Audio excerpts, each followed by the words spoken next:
So this one I've had on for about 3 days now, and it's been passively collecting my heart rate variability. It also has a built-in accelerometer so it can understand the speed at which you're moving. This data can be transferred to my phone. Meet Bob. Yesterday, his blood pressure was 149/91.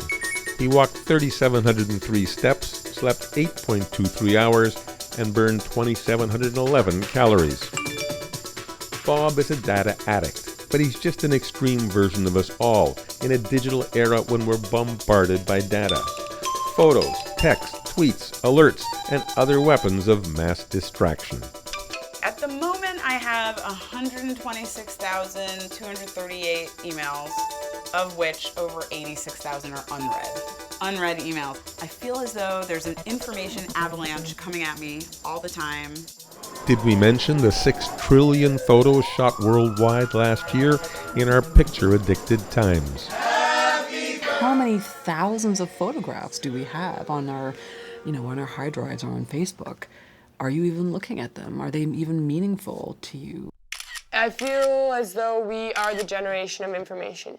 There's information on your TV, there's information on Twitter, there's information on Instagram, there's information everywhere. Everywhere you look, on Twitter, on everywhere, it's just information, and you're just taking in all this stuff, and it's wild.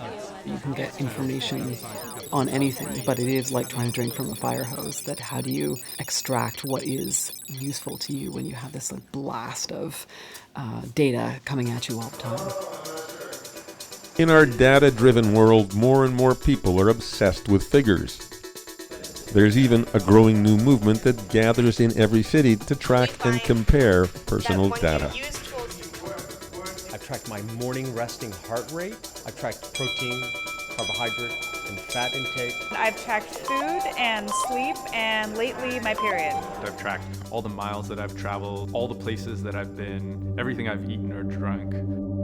I think it's fascinating. So you have your timeline, so this is chronological. They're all hoping to find their own personal formula for happiness. I tend to be more happy on Wednesdays and Saturdays, and I'm trying to figure out why. Data can make my life better, for sure. And happiness through numbers is absolutely the truth. The numbers will help us all achieve happiness. But privacy experts ask, who else are we sharing our data with? Basically, whenever you track yourself, the company that gave you that device they're tracking you too. That their heartbeat is your heartbeat is their heartbeat. They've got the file there of your sweat, and so they can do what they want with it. Many say the data deluge is only starting. So when you're wearing glass like this, you see everything through the computer. The whole world itself becomes online. But others say we suffer from digital overload and need to go on a data diet.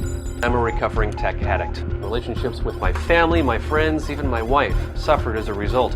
We'd be out for dinner with, say, my dad or some friends, and he would just whip out the BlackBerry and just completely shut himself off from the rest of the conversation. And I just found it so embarrassing, and yet we would fight about it. I was using Twitter all day, from the moment I woke up to the minute I went to bed. And then one day I just realized I don't know any of these people, and I'm dedicating a huge amount of my time into feeding them and entertaining them, and I don't even know them. I was making my virtual life better than my real life. How far can the data revolution go before it transforms us? We have to think about the things that data doesn't track. What's my soul telling me? What's my heart telling me? Then relying on the output of your statistics to tell you how you're feeling. We stop paying attention to what our heart is telling us because, if we're not measuring the beats of the heart, we don't care what the heart is telling us.